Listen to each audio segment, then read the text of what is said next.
Good evening and welcome to Chasing the Facts. I'm Sam Chase, your host, and with us this evening is Lesley Kimball.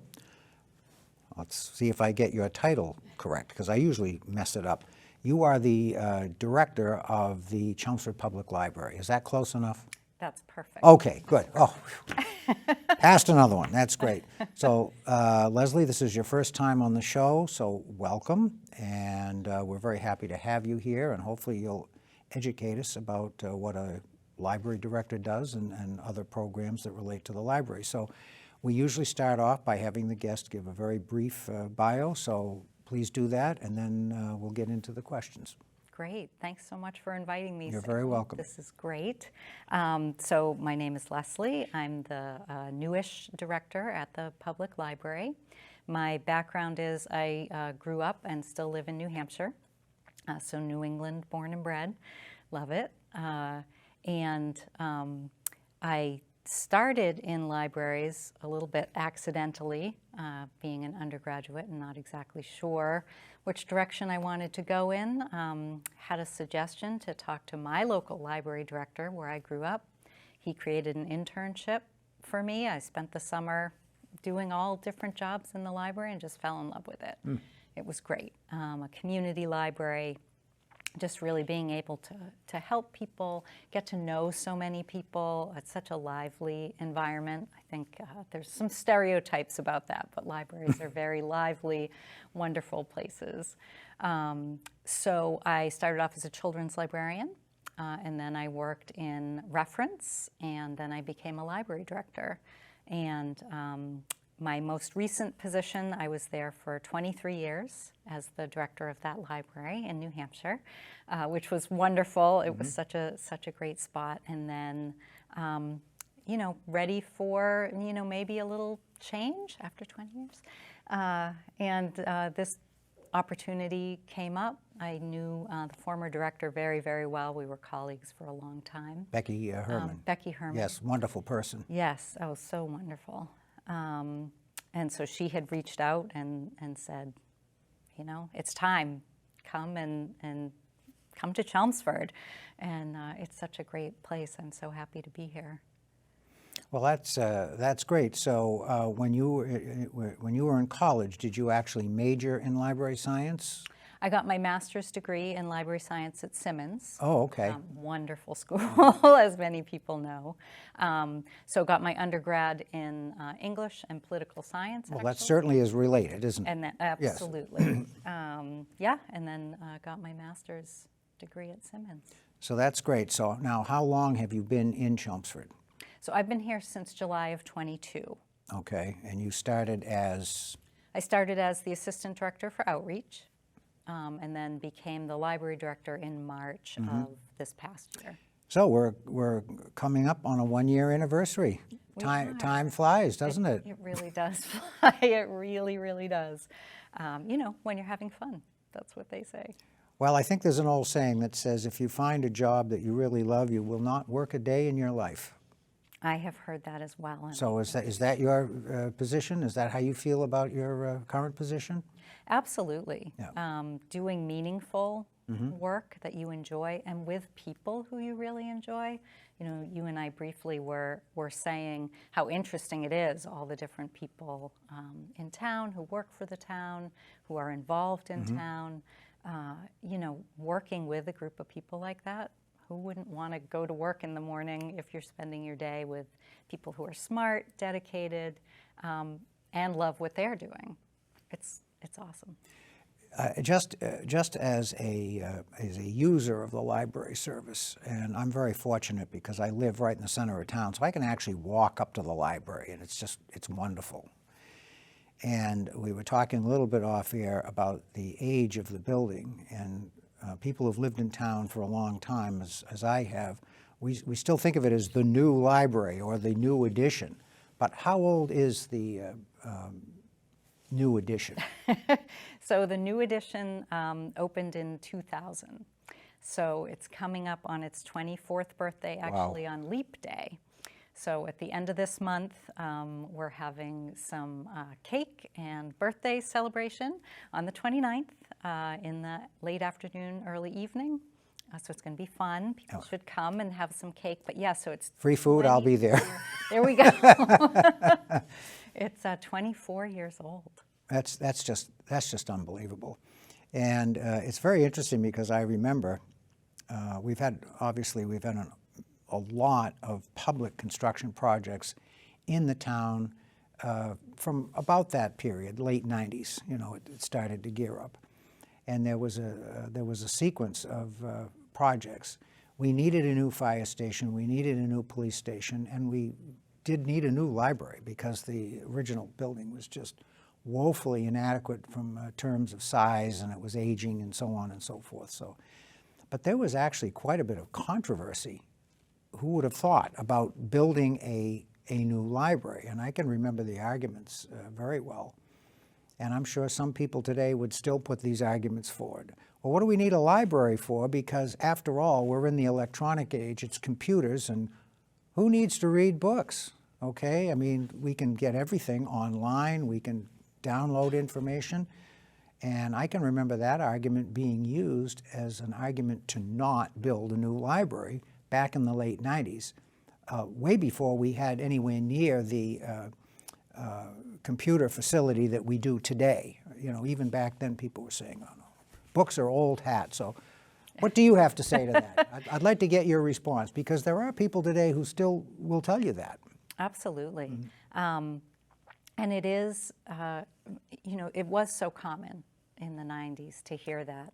And today the question that we sometimes get asked is, are people still reading print books? Are people still reading hard copy books? I think people have seen over the years that reading hasn't gone anywhere.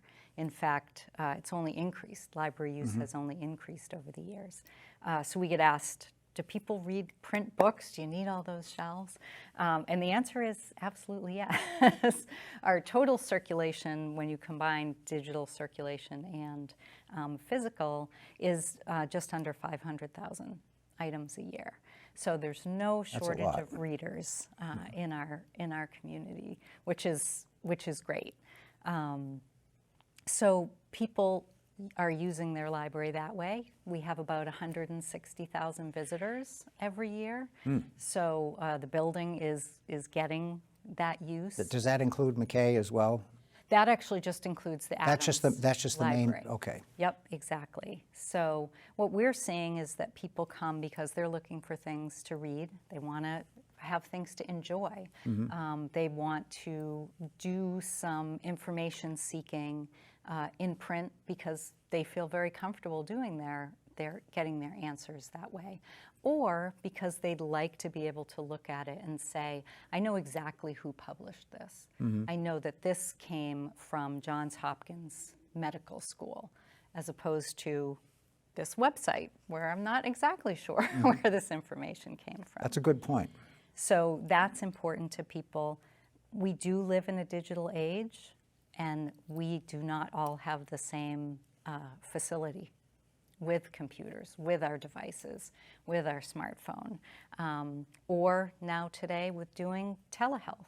And the justice system, the legal court system does a lot online too. So we find people come to us, they may have the technology, but it doesn't mean that they've been able to be successful in the way that they want to in getting what they're looking for. That's a very good point. So they use the library as a resource, both from, you know, your circulation, your books and so forth, but also the personnel who are able to point them in the right direction relative to the types of information that they're seeking. That's a fair statement? Absolutely. Yeah. And, you know, youth services has always been at the heart of libraries. So the families in town who are using the collections, but also coming to programming that support early literacy, getting kids really ready for school in a way that's very creative and very fun. So we find that involvement there. And then adult programs too. We have lectures on art. We have lectures on how to make your own hot sauce. We have people participating in building things. We have something that's been really popular for us is repair cafes or fix-it clinics, where we're able to gather together people in the community who have great skills, like they can actually fix your toaster. You wouldn't Wow. think anybody could. Or they can fix the chain on your bike. They come, people bring things that they have that need to be repaired, or they need to know more about how to use it, and then the two work together so that you may need your toaster fixed. I don't know why I'm talking about toasters, but you may need your toaster fixed. You bring it, and not only does somebody help you with that, but they kind of teach you a little bit along the way. So great community connections, as well as learning things like that. So I think people understand more today that libraries we don't only have books. We're sort of books and more beyond books. So those things are really, really fun, and seeing people having a place in the community where they can go. That's all a very good point. So I'm on the older side, so I remember how it used to be, and to paraphrase from an old Oldsmobile commercial, this is not your father's library, okay? So, and all of the things that you've just talked about were not really part and parcel of libraries back in the 1950s when I was growing up. The library was more of a building that you held in awe, and you walked into it with reverence, and you couldn't say anything, that kind of thing. And there's still some of that, obviously, because you have to be quiet in a library reasonably, but it's just much more community oriented. It's outward reaching, and the programs that you offer, some of which you've just described. So let me ask you about that, because that intrigues me a little bit. Obviously, if you're going to do those kinds of outreach things, somebody has to sit there and think, okay, what is of interest to the community? What can we offer? So can you describe how you go about doing that? Sure. That's a great point, because it is Chelmsford's library. That's a really important thing about public libraries in this country, I think, is that we have our local libraries. They're in our neighborhood, they're in our town center. And the idea is that the Chelmsford Library doesn't need to, nor should it be the same as the Lowell Library. We shouldn't try to be the same as all the other libraries. We want to be Chelmsford's library. So there's all kinds of different ways that we go about that. I would say that not only do we learn from what we've offered and see what's successful, what is less successful, we have the tried and true. We do support early literacy, so we have story times. Story times aren't ever going to go away, because there's always going to be a need for that. But I think the most important way that we can build our services is by having conversations. I think having this kind of a conversation, visiting a group in town, an organization, and asking, hey, what do your members need? What are people looking for? How can we participate? And then what I find very valuable as well is the partnerships within the community. We've worked with, we're part of the Age-Friendly Implementation Committee, and working with other folks on that, Lisa Maroney, Debbie Siriani, Jen Melanson. We're making these connections. Those are all good resources. Great resources. And we're making these connections, and then what happens is Lisa, who's the business development director, might say, oh, I was talking with this local business owner, and they mentioned that they're working on a new business plan. And I wondered, maybe the library has a connection for them, or a support, or can help them learn how to write that. And then we not only help that one person, but we start thinking, you know what? There's a lot of entrepreneurs and local business people who might need support. Can we bring in the Small Business Association to do a presentation? Can we bring in some resources that we can make available either online or in the library that we can get out to people? So it's really having those conversations and then responding to what is rising to the top of town interest. I think that's great, and listening to you very carefully, I'm also picking up on the fact that you have a very good working relationship with the other department heads in town. And that is not always the case in every community, as we all know. So give us your assessment of how you feel that works in town. It sounds like it's very collaborative, and do you feel it adequately supported by the town administration? Do you have enough resources, and you have the ability to raise issues and problems and get them resolved at that level? How does that all work? Yeah, I mean, it's a pleasure to work in this community with, it's a great group of very professional, very caring, and people who are really dedicated to all working towards the same goal. I feel like the library is in that embrace that the town has. Everyone is very welcoming and interested in working together and in supporting each other's work, because at the end of the day, it's all about serving people in the town. And so it's not about, business development is doing its own silo over here and the library is doing its silo. And that's what I'm getting at, because that's what organizations tend to do. They tend to silo themselves. But having been involved in town government myself, that is not the case in Chelmsford. And it never really was, but it's gotten even better over the last 10 years or so, where the department heads, I think, are very carefully chosen, and they're all pretty competent from what I can see, and the working relationships are very good. So I'm glad to hear that the library is integral to that, because I think a lot of people would look at the library and say, well, it's not like the police department or the fire department or the school department, but it is in a way. I mean, it's like the argument I used to hear years ago when they talked about what's important in education. Well, math, English, and science, but we can let music go. No, you can't. Okay, that's all part of the whole picture, and that's how I look at the library. It's part of the fabric of the town. It's part of the service fabric of the town, if you will. So is that a fair statement? I think absolutely. A project that I worked on before I came here was actually a quality of place project. And one of the things that we were looking at as a sort of an offshoot of a town's master plan was, in addition to the hard infrastructure, are we also making sure that we're really looking at our soft infrastructure, which was our recreation and library and parts of the school and extracurricular kinds of things. And so how do you make sure that all of your different parts of your government are having a role to play, and that those roles are being as effective as they can be? So as you say, we can't just get rid of music. That Right. doesn't work. Music is not the same as biology. We know that. But it doesn't change the fact that each has a role to play.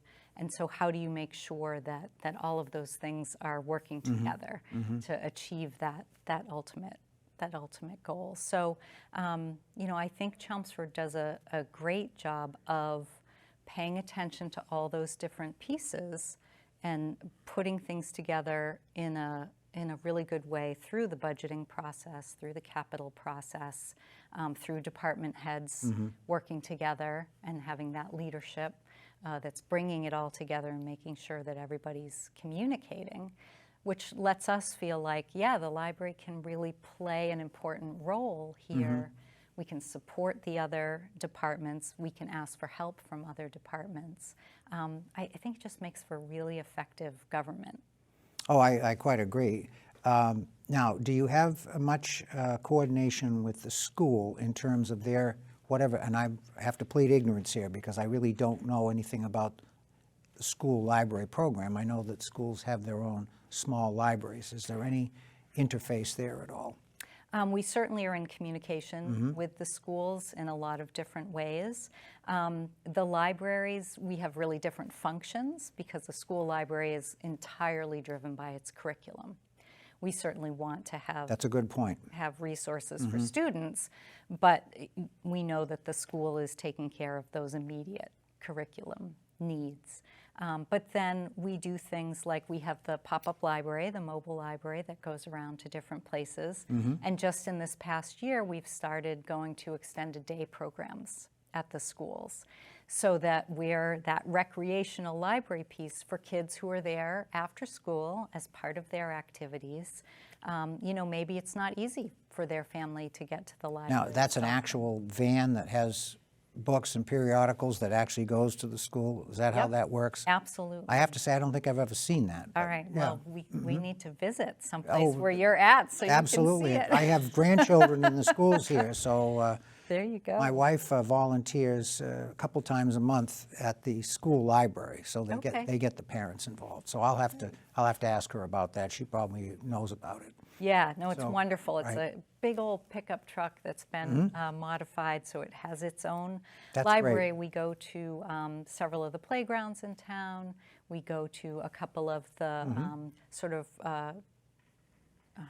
subdivisions, condo association neighborhoods in town. We go to the market on the common during the nice weather. So we're in the 4th of July parade every year. Yes, you are. Yes, you are. So yeah, so that mobile library has now been able to get to the schools to serve them. And something that's really exciting, a project that our board just set up with the schools, is we now have a student representative from the high school sitting on our associate board of trustees. So we now have this voice. Really? A wonderful young woman. She's a junior. So that's a nice partnership that has just started with the high school. I think that's great. That's great. So just a lead-in from what you just said, we've talked about coordination with the town administration and so forth, but the library is a little bit different because the library has a board of trustees that is directly elected by the voters in Chelmsford. So does the Board of Trustees of the library, are they the principal administrative authority? Do they share some of that responsibility with the town administration? How does that work? Yeah, libraries are so unique in this way in town government. So exactly as you said, we have a board of trustees who are elected. There are 7 members. We're fortunate to have a small associate board, which is 3 members and now has a student representative. That would be considered like a subcommittee, or is that just They're appointed members, so they're non-voting, appointed by whom? appointed by the select board. Okay, I should have known that. I did not know that, so I've learned something. It's complicated, Yeah. I guess. But what that gives us is an additional 3 voices. This is that conversation with the community, because you want your board to represent all different parts of the community. Absolutely. So it's this nice mix, but we have our elected members, as I said, 7 of them. They have staggered terms. And their responsibility is for setting policy, setting the vision and the strategy for the library, and administering the budget, overseeing that budget. Right. That the They don't get involved in running the day-to-day operation. That's your job. Right. But they're more like a board of directors. They set policy and so forth. Okay. Exactly. All right. Yep. And so they have that responsibility for all the services, for the mission and the goals of the library, making sure they're the voice of the community. They're the elected representatives who are making sure that the library is meeting the needs. Now, is this just a Massachusetts thing, or is it structured this way in other states? Most states have their own. Most libraries that I know of in the states that I'm familiar with, there's either an elected or an advisory board of trustees. So in some city governments especially, there is still a board of trustees that's a guiding board. And they probably would be appointed folks, not elected, right? Exactly. Yep.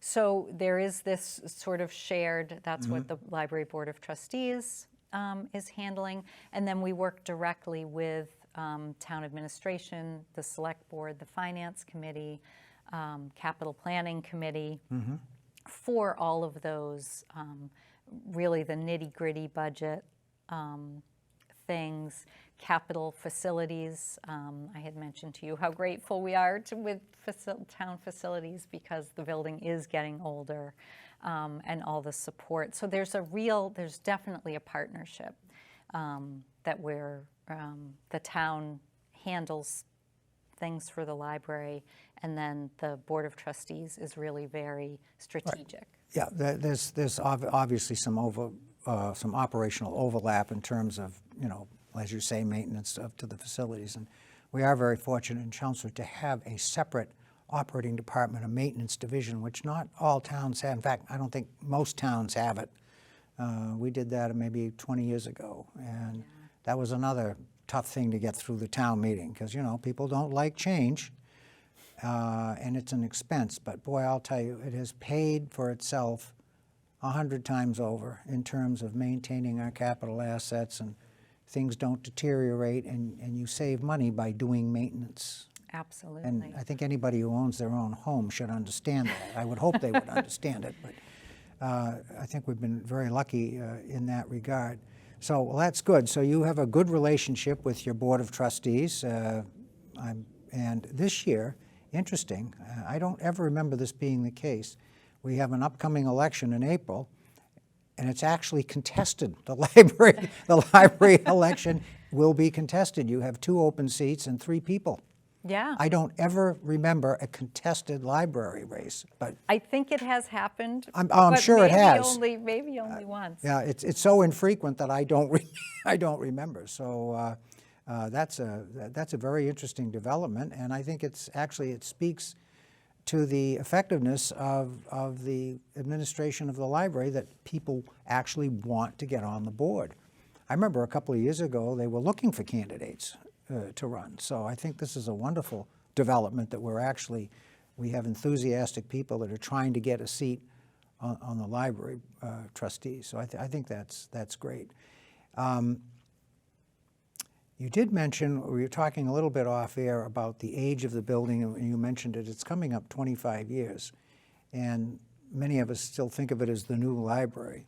But very briefly, because we have about 2.5 minutes left, what are some of what you think are the more pressing capital needs that are upcoming for the library itself? Yeah, I mean, it is the building that drives that. Our HVAC system, of course, being 25 years old. A typical useful life is 15 to 20 years for those, right? So we've done extremely well, truly, that we've been able to keep it going this long. We have started having some real failures over the past couple of years. So that's something that... Systems that old, you're not able to get parts. Exactly, exactly. And it's a large space, and it gets a lot of use with our 160,000 people coming and seeing us every year. So we're working closely with Christine Clancy, the head of DPW, and that project is moving through the capital process. It's still going to take a couple of years to really tackle that. So in the meantime, looking at what can we do, kind of in the meantime to keep things going. And then the other thing is a lot of the masonry. So we have both the new building. We also have the original 1894 building. Let's not forget that has to be maintained too, yes. Exactly, and that involves historic architectural work. So there's a bunch of masonry projects that are quite large that, again, we're working really closely with DPW and facilities. I think one of those might actually be on the current list for capital, right? It is, yep. So that's great, that's great. Well, Lesley, we're almost out of time, and it's been a wonderful conversation. I'd like to have you back because there are other things that I would like to ask you. Being not that knowledgeable about library operations, I just find the whole thing fascinating. And it is a great facility, and of course we can't forget that we have the branch library up in North Chelmsford, McKay, and we've spent some money on that over the last couple of years, and that's been kind of brought back online. And so we have plenty of accessibility in town to library facilities, and I urge everybody watching to take advantage of the library, the programs. Go in there. The staff is very helpful. If you don't know something, they will lead you to the information that you're seeking. So thank you very much for appearing, and we'll have you back. Thank you so much, Sam. It was so You're fun. That's a wrap.